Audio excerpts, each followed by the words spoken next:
Darkness swallowed the hole in the ocean, an explosion echoed, the cabin lights flickered. The radio burned with acrid smoke. Mayday, Mayday, Flight 217, no response. The pilot screamed, then silence.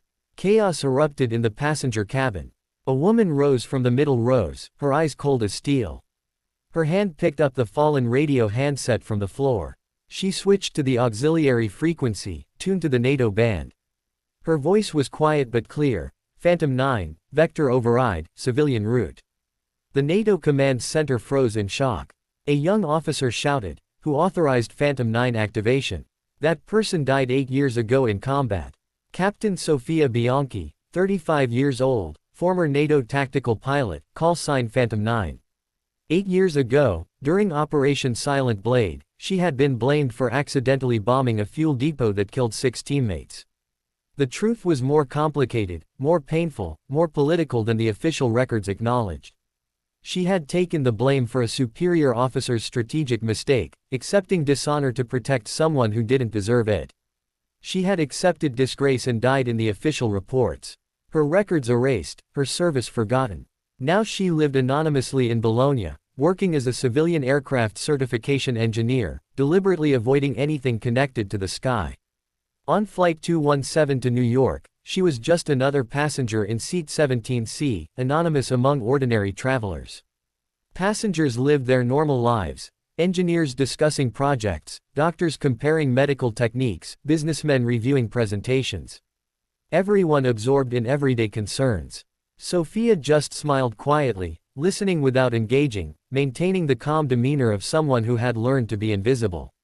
A flight attendant later recalled, "She spoke little, but when she fastened the seatbelt for a child nearby, I saw her hands trembling very slightly, like someone accustomed to pressure 10 times greater." When the captain announced they would be flying through a North Atlantic storm system, several passengers grew nervous. Sophia just looked out the window, lightning reflecting in her eyes, strangely calm. A young technician beside her joked, "You work in aviation, you seem to predict every movement of the aircraft." Sophia replied softly, "I used to. Now I just listen to the wind." From the cockpit, a voice crackled through interference, "Engine 2 pressure dropping abnormally." Sophia tilted her head slightly, old instincts returned. She noticed something most passengers would miss, the auxiliary comm frequency indicator light blinking irregularly. She understood immediately what it meant, the primary channel was about to fail. She remained silent, but in her eyes something familiar returned, the look of Phantom 9, the expression of someone who had commanded aircraft through conditions that killed other pilots. Sophia had spent 8 years trying to forget who she had been, trying to accept that the sky no longer wanted her, that her expertise had become a liability rather than an asset.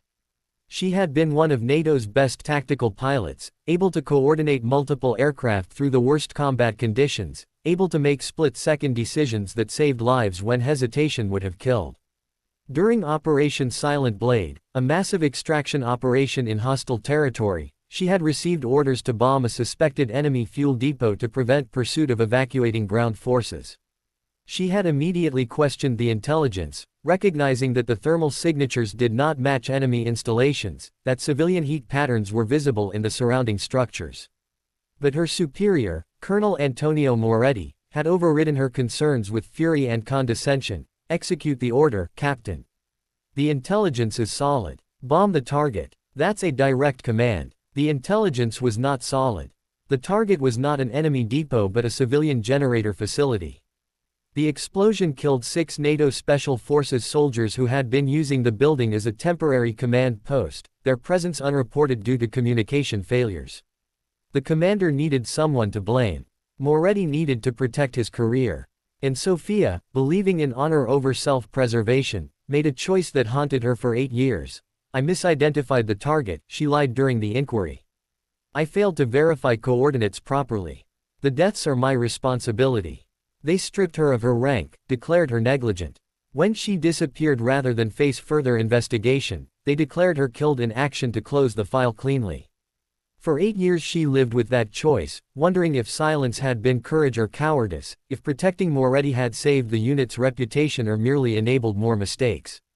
She found work that used her technical knowledge without requiring her past, helping certify civilian aircraft systems, ensuring commercial planes met safety standards, serving quietly while the world forgot she had ever existed. It was good, necessary work, but it was not flying, not the rush of commanding aircraft through impossible situations, not the satisfaction of bringing everyone home alive. She missed it desperately but believed she had lost the right to miss it, that accepting blame meant accepting exile, that protecting others required complete self-sacrifice. As Flight 217 climbed through turbulence over the Atlantic, Sophia pressed her forehead against the cold window and whispered words no one could hear. I did the right thing. I protected the team. That has to be enough. But in her chest, doubt lived like a parasite, doubt asking whether one person's mistake was worth 8 years of silence, worth living as a ghost, worth pretending expertise no longer mattered. The storm outside intensified, lightning illuminating clouds that looked like mountains, like monuments, formations she had once navigated with confidence that now seemed impossible. A child across the aisle began crying, frightened by the turbulence. Sophia leaned over, speaking softly, the plane is strong, the pilots are trained. Rough air just means the sky is busy tonight. You're safe. The mother smiled gratefully. You sound so certain. I used to fly, Sophia said simply. I know what these aircraft can handle. She had no idea that in 2 hours the sky would demand she remember everything she had tried to forget. 2 hours into the flight, as most passengers slept or watched entertainment screens, as the cabin settled into the monotonous rhythm of long-haul travel, a small explosion erupted from the right wing. The sound was unmistakable, metal tearing, systems failing. The aircraft shuddered violently from catastrophic damage. The primary electrical system caught fire, smoke billowed from panels, acrid smell filled the cabin. Emergency lighting flickered in strobe patterns that amplified terror. Mayday, Mayday, Flight 217, engine failure, electrical fire. Requesting immediate, the captain's voice cut off abruptly as the main radio system died completely. Oxygen masks dropped, swinging wildly as the aircraft lurched. Children screamed, adults prayed. The organized calm of commercial flight dissolved into pure panic. Flight attendants tried to maintain order, but their training had not prepared them for genuine catastrophe, for the moment when professional confidence meets situations that exceed all protocols. The co-pilot fought the controls, but radar was blind, all communication with ground control severed, flying alone in the dark over the Atlantic.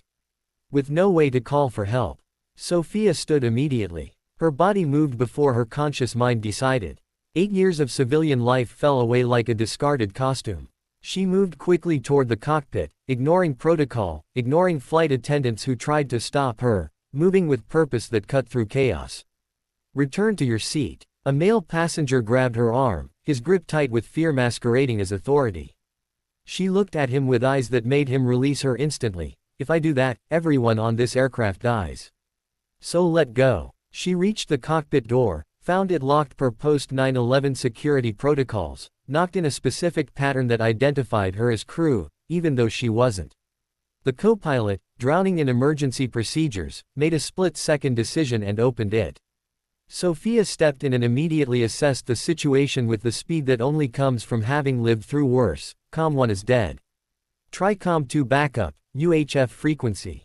Your electrical fire severed primary communications, but the auxiliary system is still functional. The co-pilot turned, confusion and hope mixing on his face. Who are you? Sophia didn't answer, just began reconnecting backup systems, her hands moving with the muscle memory of someone who had done this 1,000 times in training and dozens of times in real emergencies. She accessed the auxiliary communication panel, entered a NATO frequency code she had sworn never to use again, and activated protocols most civilian pilots didn't know existed. Phantom 9, Vector Override, Civilian Route. Her voice cut through electromagnetic interference with the clarity that had made her one of the best. At NATO Air Station Iceland, priority alerts screamed, operators jumped from stations, screens blazed with emergency data.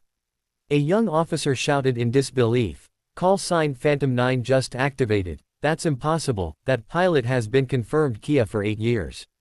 The entire command center froze. Experienced operators who had seen everything suddenly confronted something beyond their experience. Colonel Luca Ferrari, the radar commander who had served during Sophia's active duty, looked up from his station, his weathered face showing shock that transcended professional composure. "Play the audio. Put it on speakers now." They played Sophia's transmission, and her voice filled the command center, older but unmistakable, the same precision and calm that had saved lives when other pilots panicked. Ferrari stood slowly, tears forming in eyes that had seen too many friends die. "My God, Phantom 9, is that really you?" Inside Flight 217, the lead flight attendant watched Sophia work, saw her connect systems, saw her eyes never leave the panel, saw her mouth reciting coordinates like someone who had memorized the entire sky. She later testified, "We all understood we were watching someone who knew exactly what they were doing, someone operating on a level we couldn't comprehend." The aircraft stabilized, avoiding the low-pressure system that would have torn it apart, following the vector guidance Sophia transmitted through the restored communication system. NATO Air Defense registered the signal: "Civilian craft under Phantom 9 vector guidance, do not engage, priority protection authorized." F-22 Raptors on patrol in the region received the alert and felt their blood freeze as they recognized the call sign, the frequency, the voice of the commander who had saved their lives 8 years ago. One pilot whispered into his microphone, "She's back. Phantom 9 is back." The storm raged around them, but Sophia's guidance was flawless, threading the damaged aircraft through weather that should have destroyed it, using skills she had thought were dead but had only been sleeping. The co-pilot watched her with growing understanding. "You're not a passenger. You're military. You've done this before." "Former military," Sophia corrected without looking away. "Different life. But yes, I've flown through worse than this." "What's your name?" "Right now, just someone trying to get everyone home. Names don't matter. Results do." Outside the cockpit windows, through breaks in the storm clouds, 2 silver shapes appeared, F-22s taking up escort positions with precision that spoke of years of training and current dedication. The lead F-22 pilot opened a channel. "Phantom 9, this is Eagle 1, confirm your status." "Are you really her?" Sophia paused, her hand hovering over the panel. 8 years of silence about to end with one transmission. "Eagle 1, this is Phantom 9, affirmative. Guiding civilian Flight 217 through emergency situation. Request full escort and approach corridor clearance. Phantom 9, cleared for priority approach. We've got you covered. Welcome back, ma'am." Passengers pressed against windows, seeing fighter jets appear from nowhere, flying alongside their dying aircraft, not understanding they were witnessing something beyond routine emergency response. Justice delayed, honor restored, a ghost returning because the sky still needed her. A child pointed at the F-22s, asking her mother what was happening, why military planes were helping them. The mother, not knowing the full truth, said simply, "Because someone who knows how to fly is helping us. Because the sky takes care of people who need it." For the first time in 8 years, Sophia felt something other than regret, purpose. She felt needed. She felt like Phantom 9 again. The news that Phantom 9 had reactivated spread through NATO systems like wildfire, triggering responses ranging from disbelief to joy to panic. Command centers across Europe demanded authentication, demanded explanations, demanded to know how a dead pilot's call sign was broadcasting from a civilian aircraft in distress. Sophia maintained absolute focus, ignoring the political chaos her presence had created, concentrating only on keeping 184 people alive. "I don't have time for explanations," she transmitted to the growing number of voices demanding answers. "I'm flying an aircraft with partial systems failure through a storm system. Questions later, survival now." The F-22 escort increased to 4 aircraft, forming a protective diamond around Flight 217, their presence both tactical support and symbolic statement that Phantom 9 was one of theirs and they would protect her. A young NATO operations officer, too young to remember Silent Blade, objected strenuously. This pilot was convicted of negligence. "We can't trust her judgment. Protocol requires." Colonel Ferrari cut him off with a voice that brooked no argument. "That pilot took the blame for my mistake 8 years ago. She accepted dishonor to protect operational security and unit cohesion. Without her, an entire squadron would have died. So unless you want to question my judgment too, you'll authorize full support now." The command center fell silent. The weight of revelations settled over operators who had believed they knew the truth. Sophia's voice continued transmitting tactical data, coordinating with civilian pilots who followed her instructions without question, recognizing expertise when they heard it. Maintain altitude 22,000 feet, adjust heading to 095, watch for wind shear at bearing 320. You're doing great, just follow my guidance. Then another voice entered the channel, a voice Sophia recognized instantly, a voice that made her hands clench on the handset. Colonel Antonio Moretti, the man who had given the wrong orders during Silent Blade, the man who had let her take the blame, the man who had built a successful career on her destroyed reputation. Phantom 9, this is Colonel Moretti. Authenticate your identity immediately. This channel is. Sophia interrupted him, 8 years of silence ending in cold fury. Colonel Moretti, you once called me a traitor. You told the inquiry board I disobeyed orders and caused 6 deaths. You let me be destroyed to protect your career. And now I'm doing what you couldn't do then and can't do now, I'm saving people. The transmission went out on open channels, heard by dozens of NATO personnel, automatically recorded by systems that captured everything. Moretti tried to respond, but Ferrari overrode him. Colonel, you are relieved of this operation. Step away from communications now. You can't. I can and I am. You've done enough damage. Phantom 9, this is Ferrari, ignore the noise. Focus on your mission. We're opening Vector 7 corridor, giving you priority approach. Bring them home. The F-22 escorts tightened formation, their formation lights illuminating the storm-tossed aircraft like an honor guard, a statement that regardless of what official records said, Phantom 9 was one of theirs. Inside the cabin, hundreds of passengers watched the fighter jets through windows, not understanding the significance but feeling it, sensing they were part of something that transcended routine emergency response. The co-pilot looked at Sophia with new understanding. They know you, those fighter pilots. You weren't just military, you were one of them. I was, Sophia said quietly, before I became convenient to blame. Before truth became less important than covering mistakes. What really happened? I refused to bomb a target I knew was wrong. My superior ordered it anyway, overrode me. When people died, he blamed me for misidentifying the target. I accepted that blame to prevent the entire operation from being investigated, to protect soldiers who had served honorably, to keep one officer's incompetence from destroying unit morale. She paused, then added words that would be quoted in ethics courses for years. I thought silence was the noble choice. I thought protecting the team mattered more than protecting myself. I was wrong. Silence enabled him to make more mistakes. Silence let injustice stand. Silence was cowardice disguised as honor. The co-pilot nodded slowly, but you're speaking now. Because right now 184 lives matter more than my comfort with silence. Because this aircraft needs someone who knows what they're doing. Because sometimes you get a second chance to do what you should have done the first time. Flight 217 descended through the storm, guided by Sophia's expertise and protected by F-22s that refused to let her fly alone, approaching the emergency runway at Goose Bay with precision that seemed impossible given the conditions. The landing was textbook perfect. The kind that makes experienced pilots shake their heads in admiration, the kind that proved beyond doubt that whoever was guiding that aircraft was operating at the highest level of skill. As the aircraft came to a stop, surrounded by emergency vehicles that weren't needed because Sophia had kept everything under control, the passengers erupted in relief and gratitude. But Sophia did not join the celebration. She removed the headset, placed it carefully on the panel, and stood to leave. The captain grabbed her hand. You saved us.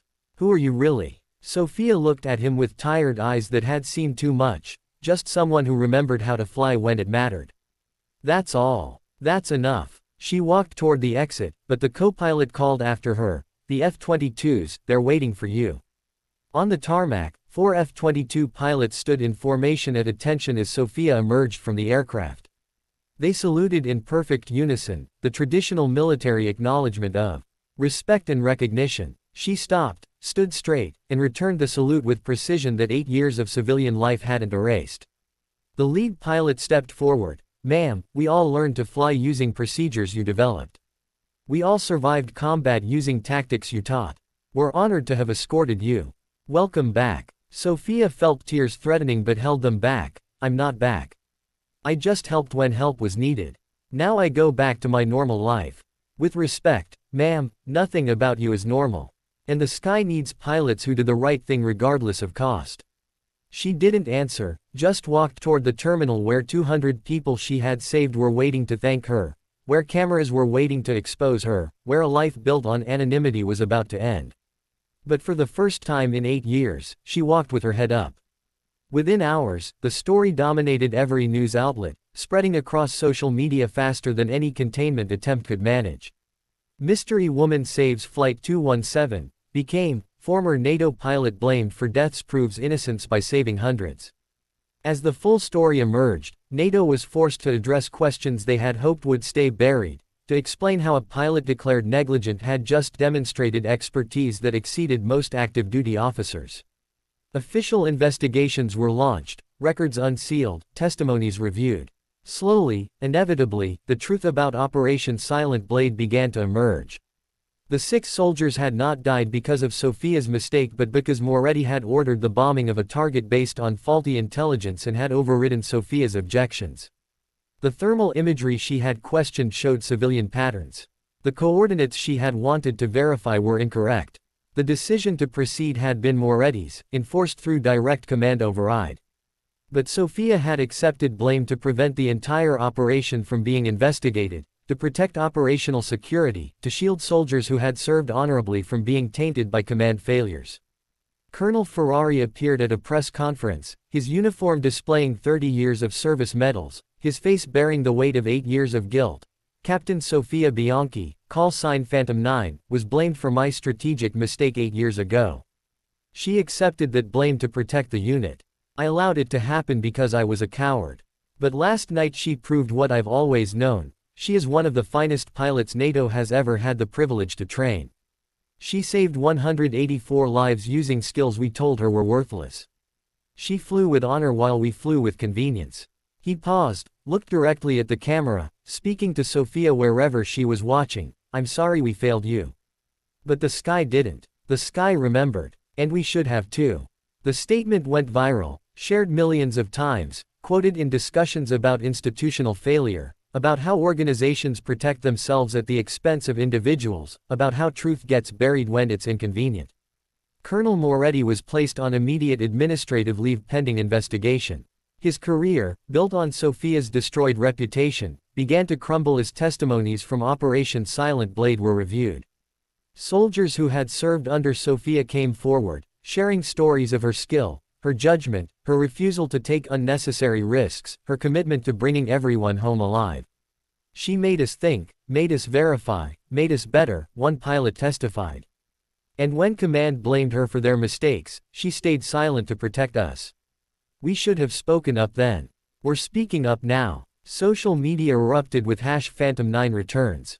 Millions shared the story, created artwork, wrote tributes to a woman who had lost everything but kept her integrity. The viral moment came when old training footage of Sophia teaching tactical flying was found. Her voice calm as she explained decision-making under pressure. When orders seem wrong, verify. When verification is denied, document. When documentation is buried, remember, because someday the truth matters more than today's convenience. The video was shared 50 million times in 3 days, used in leadership seminars, quoted in ethics discussions, taught as an example of moral courage that persists even when institutional support disappears. NATO announced a full review of Operation Silent Blade, promised restoration of Sophia's rank and honors, offered her reinstatement with promotion and recognition. But Sophia remained absent from all ceremonies, declined all interviews, avoided all attention, maintaining the privacy she had built over 8 years. She released one statement through a lawyer: I didn't save Flight 217 for recognition or vindication. I saved it because people needed help and I had the skills to help them. That's what service means, doing what needs to be done regardless of who gets credit.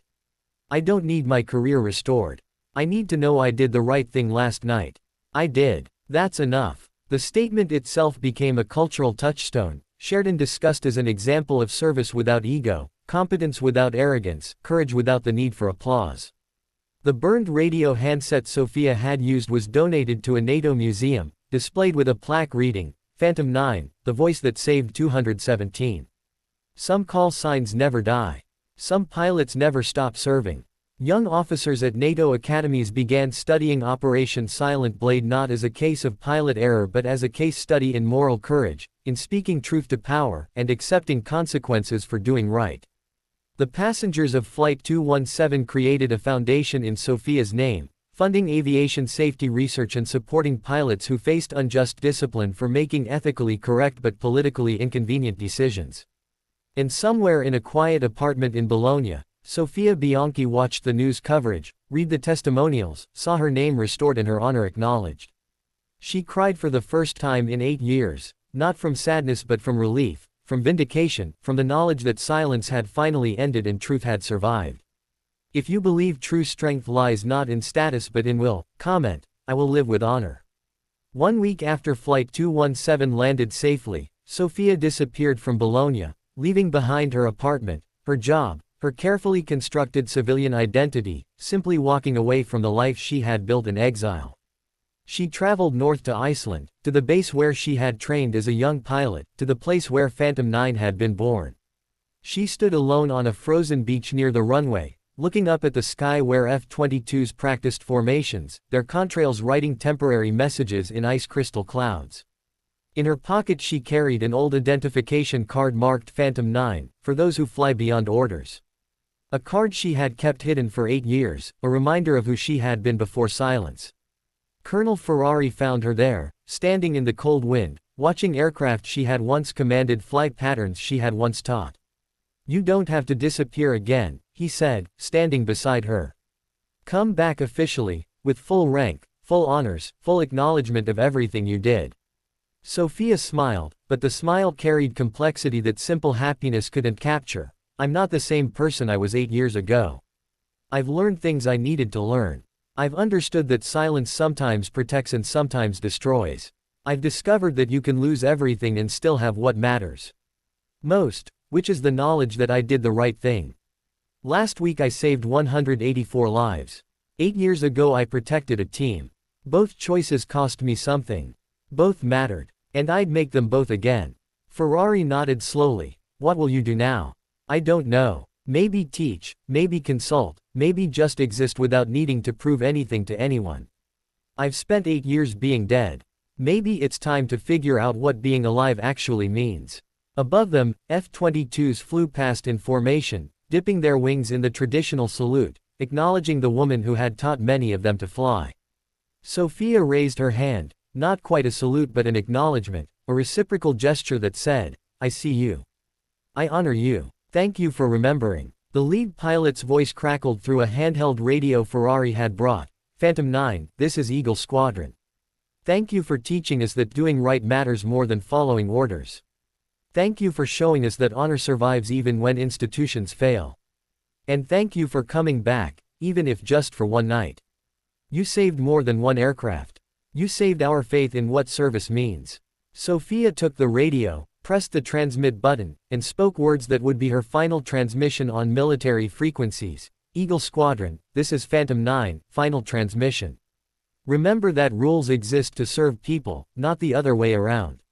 Remember that silence enables injustice. Remember that the hardest choice is usually the right choice. And remember that some flights you take alone, but you're never truly alone if you fly with honor. Phantom 9 signing off, final time. Fly safe.